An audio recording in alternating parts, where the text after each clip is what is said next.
On va parler maintenant des phénomènes de visibilité sur Revit et plus notamment de l'onglet remplacement et visibilité des graphismes. Ici, qui va vraiment être votre plus grand ami sur Revit ou ennemi, ça dépend sous quel angle on voit les choses. Au début, ça risque d'être votre ennemi parce que c'est assez puissant mais un petit peu dur à maîtriser. Mais une fois qu'on le maîtrise, ça devient vraiment un grand ami. Donc les remplacements visibilité, ça me permet indépendamment dans chaque vue, de modifier la façon dont se présentent les éléments. Les éléments que je vais voir, la façon dont je vais les voir. J'insiste sur le fait que c'est indépendant à chaque vue. C'est-à-dire que chaque vue que je prends ici, si je clique sur son modifier visibilité, on arrivera sur quelque chose de différent à chaque fois. Ou alors de pareil si vous voulez régler pareil. Mais c'est vraiment indépendant à chaque vue. Donc on va faire un petit tour rapide de ce qu'on a déjà utilisé un petit peu à droite à gauche, mais on va refaire un petit tour rapide de tout ce qu'il y a dedans. Donc on a tout ce qui est catégorie de modèle, ça va me permettre de gérer la visibilité ou l'affichage de tous les éléments tridimensionnels, entre guillemets, si j'ose dire, de tous les éléments du modèle proprement dit, tout ce que vous allez modéliser. Donc des poutres, des poteaux, des dalles, donc vous avez ici tous les éléments que vous pouvez ranger en différentes structures. Donc nous, ce qui nous intéresse, c'est structure et architecture, bien sûr, cela nous intéresse beaucoup moins, à part si vous faites des réseaux soudage un jour, on peut utiliser un petit peu les canalisations, mais on reste principalement ces deux-là. Donc voilà tous les éléments. On verra après ce qu'on peut faire avec, mais il faut savoir que c'est ici. On a un deuxième onglet avec toutes les catégories de notation. Donc là, c'est tout ce qui va être cotation, tout ce qui va être notation du coup, tout ce qui va être éléments de coupe, donc représentation des coupes et tout ça. Donc pareil, on peut les afficher, les masquer et les modifier. On a ici une catégorie un petit peu particulière qui est le modèle analytique. On en parlera plus en détail dans les vidéos sur les liaisons entre les logiciels de calcul et Revit. C'est une sorte de modèle filaire qui explique un petit peu mieux comment fonctionne la transition des efforts. Donc même y insérer directement des forces, des choses comme ça. Donc c'est une sorte de second modèle un peu différent, dont le but est un petit peu différent du modèle graphique que nous on établit. On verra ça un peu plus tard. La catégorie importée, on l'a déjà vu plusieurs fois, notamment dans la vidéo dans laquelle je parle de l'insertion de plans TWG pour créer votre propre modèle. Donc ça me permet en fait de gérer tout ce qui est éléments insérés, notamment TWG dans Revit. Donc c'est ici qu'il se trouve. Et le dernier onglet qui est l'onglet de filtrage, qui est un onglet un petit peu particulier et très puissant, dont on ne pourra pas se passer dans certains cas. Donc on va revenir dessus à la fin de la vidéo beaucoup plus en détail pour essayer de le maîtriser un petit peu. Tous ces paramètres, globalement, quand vous voulez paramétrer une vue, vous avez tous ces paramètres donc, propres à chaque vue. Il y a ce qu'on appelle des gabarits qui permettent de faire des éléments standards. Par exemple, cette vue-là, voilà, je l'ai finie, j'aime bien la façon dont je l'ai créée, j'aime bien le style graphique que j'ai créé, et je voudrais le garder pour toutes mes autres vues. Donc on va pouvoir créer un gabarit de vue. Ici, je vais afficher tout. Et donc, je vois ici que j'ai mes fondations avec tous leurs paramètres ici définis. Donc là, si je modifie ici, il y a tous les paramètres de la fondation. Et je vais venir la dupliquer pour créer un gabarit que je vais appeler plan type, par exemple. Voilà, ok. Et je valide. Et du coup, lui, il passe en plan type, automatiquement, en gabarit de vue plan type. Ce qui veut dire que maintenant, je n'ai plus accès, on voit, à aucune modification. Elles sont toutes grisées, je ne peux plus les sélectionner, y compris dans les fenêtres ici. Plus rien n'est modifiable, tout est grisé, vous voyez. Tout est bloqué dans le gabarit de vue. Ici même, plan type. Si je veux modifier quelque chose, je passe par cette fenêtre-là, je sélectionne plan type, et maintenant je vais pouvoir venir modifier ici les modifications. Mais ça prendra effet dans le gabarit plan type. Donc sur chaque plan où j'aurais mis plan type, par exemple si je passe sur le PH premier, et que je mets ici c'est un petit peu particulier puisque c'est un plan de fondation. Donc c'est un plancher bas ici, donc il ne veut pas me l'intégrer ici.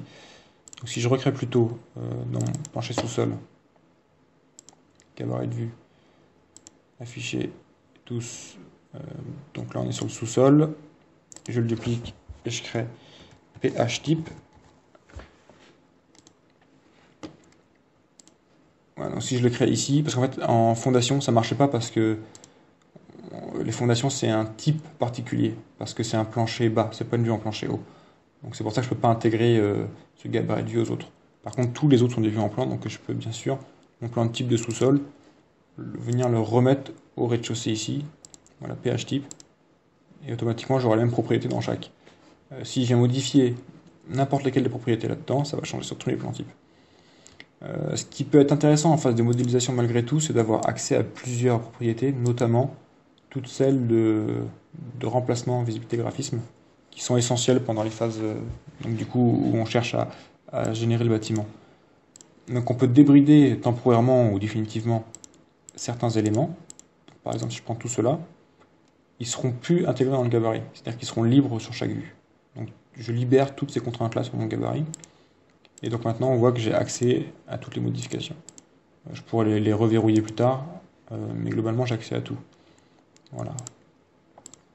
Donc voilà un petit peu pour les gabarits, c'est une petite parenthèse.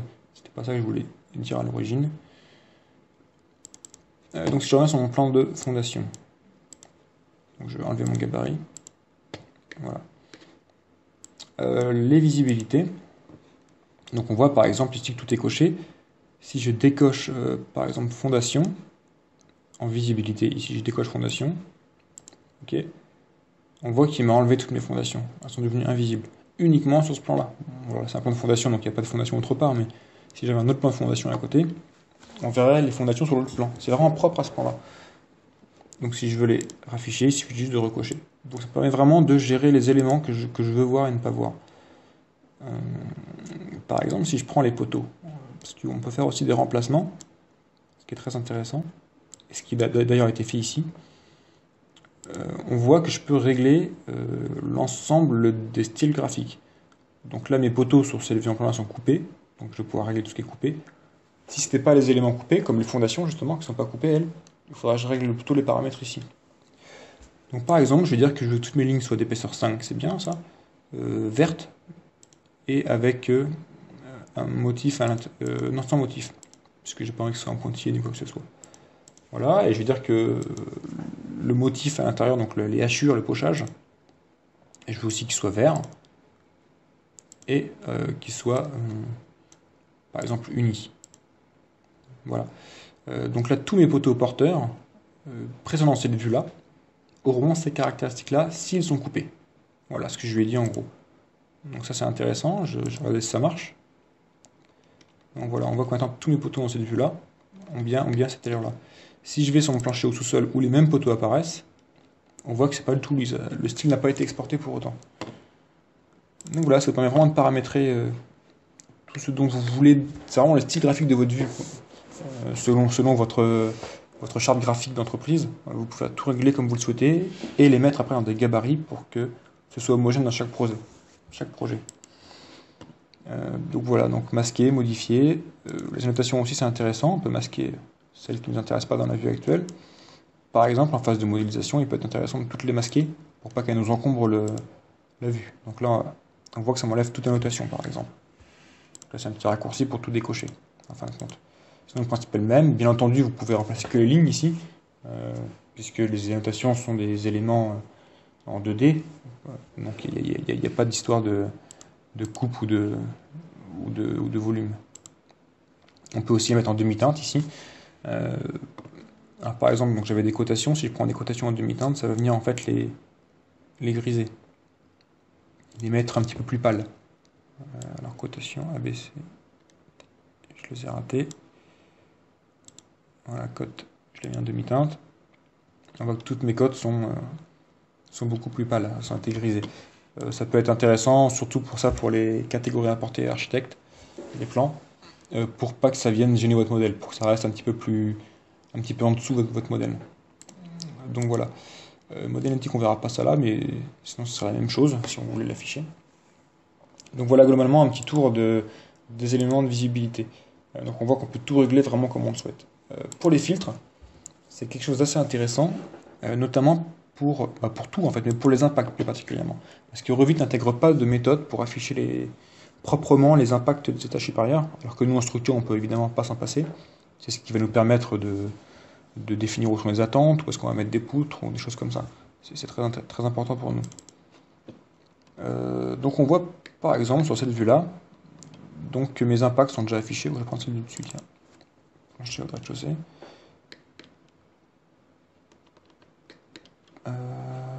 donc ça c'est censé être des impacts. Ça tombe bien, ils sont pas réglés justement, impeccable.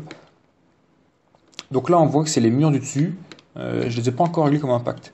Alors souvenez-vous dans la vidéo que j'ai faite sur comment créer un nouveau projet, on avait mis une plage de vue qui dépassait un petit peu sur l'étage supérieur. Ce qui me permet de voir ici les murs, le bas des murs des étages supérieurs. Sauf que le problème évidemment c'est que j'ai pas envie de les voir comme ça du tout. Et j'ai envie qu'ils soient représentés sous forme d'impact, donc quelque chose de plus particulier, un petit peu plus clair, avec des petites hachures d'impact. C'est ça qui m'intéresserait. Donc comment faire ça sur Revit? Eh bien j'ai sélectionné mon mur, tous mes murs plutôt, de l'étage concerné, donc là le R+1, et dans commentaires je vais les appeler R+1. Voilà. Donc ça pour le faire par exemple, on peut aller sur une vue 3D. Ici, et donc en fait l'idée, donc moi R+1 est là, c'est que tous ces éléments là de mur s'appellent R+1. Donc pour ce faire, je peux me mettre là, je peux faire une sélection rapide ici, voilà. Je fais un filtre, souvenez-vous filtrage, je prends que les éléments murs, voilà, et dans le commentaire, c'est déjà le cas, je les appelle tous R+1. Voilà, ça c'est une petite astuce qui va me servir plus tard pour mes filtres. Donc je retrouve sur mon plancher, donc maintenant tous ces éléments là, ils s'appellent tous R+1, j'en suis sûr et certain puisque je viens de le faire. Donc voilà, et c'est là que je vais me servir de mes filtrages. Donc dans cette vue là, je vais créer un filtre. On voit qu'il y en a déjà qui sont créés d'ailleurs. Les murs rez-de-chaussée ont été filtrés, les axes aussi. Bon, je vais créer un nouveau filtre. Ça va être celui-là, qui existe déjà d'ailleurs. Je vais le supprimer et le refaire pour bien vous montrer. Je vais lui dire, donc c'est un filtre, avant tout, c'est une sélection. Après, il y aura d'autres propriétés, mais avant tout, il faut bien retenir que c'est une sélection. Donc je vais créer une nouvelle sélection, que je vais appeler mur R+1. Ok. Et je vais lui dire qu'il me sélectionne tous les murs. Voilà. Donc si je fais ça et que je valide, il va me sélectionner tous les murs. Puisque ce sera tous les murs. Mais je peux affiner ma recherche en disant tous mes murs dont le commentaire est égal à R+1, puisqu'on vient de les appeler R+1, donc c'est pratique. Donc là, il va me sélectionner tous les murs qui s'appellent R+1. Donc c'est quand même quelque chose de pratique. Ça sera encore plus pratique si ici, il m'autorisait à sélectionner mes contraintes. Je pourrais sélectionner directement les murs sans avoir à les renommer par avance, en sélectionnant contrainte pH rez-de-chaussée par exemple, ou des choses comme ça. Et là, pour l'instant, c'est pas accessible. J'espère qu'il sera dans des versions futures de Revit. Aujourd'hui, on est obligé de passer par une étape intermédiaire qui est celle de renommer les murs. Donc là, voilà, j'ai créé mon filtre, je le valide et je l'insère. Il est là, voilà. Donc ça vient paramétrer en priorité tous mes murs R+1. Ça les sélectionne et ça les paramètre avec ces éléments-là que je vais choisir ici. Ça passe devant tout le reste. Ça passe devant les catégories ici que je change. Ça passe devant les styles graphiques qu'on a pu voir. Ça passe devant tous les filtres. Par exemple, si je dis que c'est non visible, je décoche la case visibilité.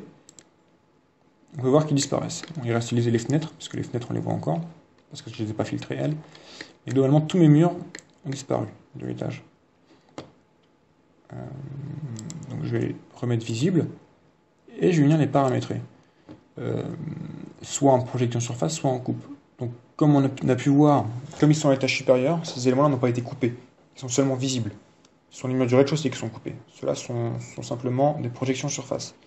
Et je vais venir les paramétrer comme des impacts. Donc pour mes lignes, je vais prendre des lignes fines, claires, voilà, en gris clair, pas en noir, pour que ça imprime un peu plus clair sur les plans. Et je vais mettre par exemple des pointillés. Voilà, des pointillés. Je vais venir mettre une surface aussi, des motifs dessus. Alors moi, par habitude, déjà je vais mettre grisé, c'est déjà bien le cas, impeccable. Par habitude, j'ai tendance à mettre ces hachures-là.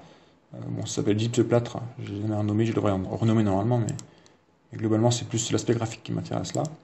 Et donc voilà, donc tous mes murs qui s'appellent R+1, dans cette vue-là, puisque les filtres est propre à cette vue-là, je vais venir les remplacer par ce type de hachure-là. Ok. Et donc on voit que ça a fonctionné et que tous mes murs ont bien l'aspect que je souhaitais. Donc les filtres, c'est quelque chose de puissant. On peut faire beaucoup de choses avec. Y compris sur les plans de fondation aussi. Des fois, on a du mal sur les priorités de traits à voir ce qu'on veut bien. Ça nous permet ponctuellement de paramétrer des choses très précisément comme on le souhaite. C'est un petit peu bizarre à utiliser au début les 3-4 premières fois. Il faut bien se souvenir qu'un filtre est une sélection, et qu'après on vient paramétrer cette sélection. Et aussi que les filtres prioritaires surtout. Donc voilà pour cette introduction aux visibilités. Je ferai une autre vidéo sur les visibilités un peu plus particulières, c'est sur les problèmes qu'on peut rencontrer. On va voir que souvent il y a des éléments sur Revit qu'on n'arrive plus à afficher, on ne sait pas où ils sont passés.